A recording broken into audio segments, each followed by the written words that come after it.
Huami, a subsidiary of well-known brand Xiaomi, which is quite famous for their smartphones in the Asian market. Back in November 2016, Huami released a smartwatch called Amazfit Pace, which was a kind of hybrid of a fitness tracker and a smartwatch, and the device was very well received among the consumers.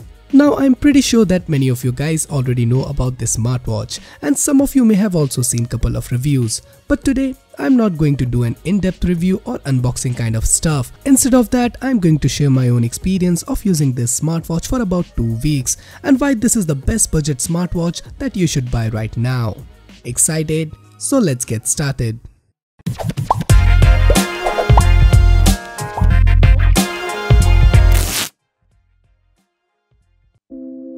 Now, the most attracting thing that I liked about this smartwatch is the design.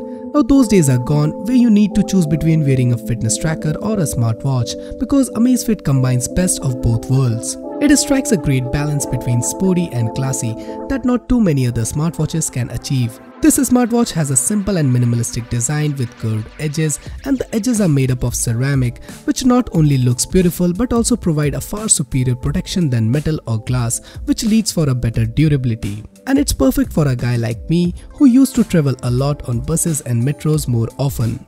Additionally, the touchscreen is also protected by Corning Gorilla Glass, and in a usage of 2 weeks, I didn't use any tempered glass or any kind of protection, and surprisingly it didn't get a single scratch over the edge or screen.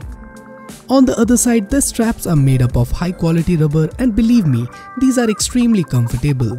These straps are also interchangeable, which means you will be able to swap out a rubber strap for just about any standard 22mm watch strap you have laying around.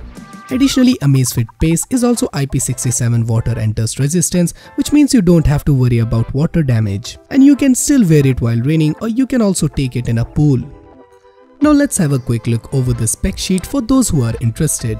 The smartwatch is powered by a dual-core processor clocked at 1.2 GHz, which I think is quite sufficient to provide a smoother experience. It is coupled with a 512 MB of RAM and 4 GB of onboard storage, and of that around 2 GB for storing music, as it has an independent music player built in, which you can pair with your Bluetooth headset on the go.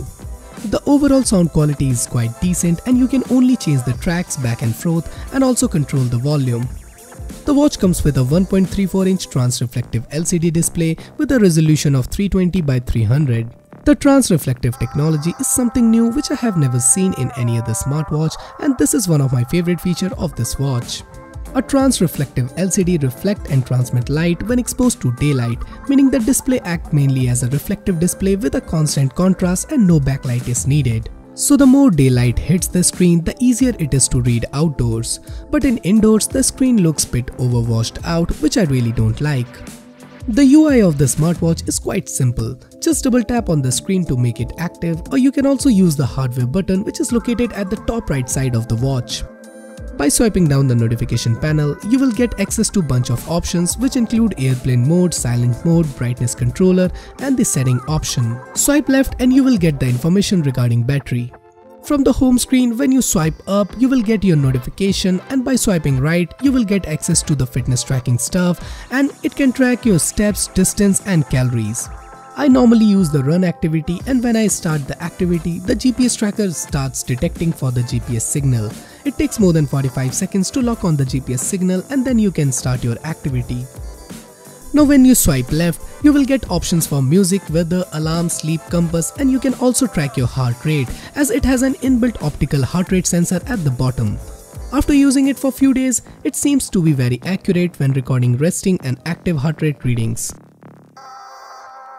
In a usage of 2 weeks, I found that with a normal usage, the battery lasts around 4 to 5 days easily, and sometime when I used to listen music for a couple of hours, the battery lasted around 2 days, which is really great as compared to smartwatches available in the same segment. So all in all, it can perform most of the activities that a fitness tracker can, and I don't want to go in depth regarding that, and you will also get most of the features of a smartwatch too. You can simply connect your smartwatch to your smartphone using the companion app, which is available for both iOS as well as for Android. Once your smartwatch is paired via Bluetooth, you can do lots of cool things, like you can easily change the watch faces. There are lots of cool watch faces available for different mood, but sadly you cannot download or add any third-party watch face, which I think is kind of bummer. Additionally, you can also track the sleep and steps within the app, and you also have the option to rearrange or hide widget from the watch. If you are quite concerned regarding which notifications you should receive, then you can simply block any specific app from which you don't want to receive notifications.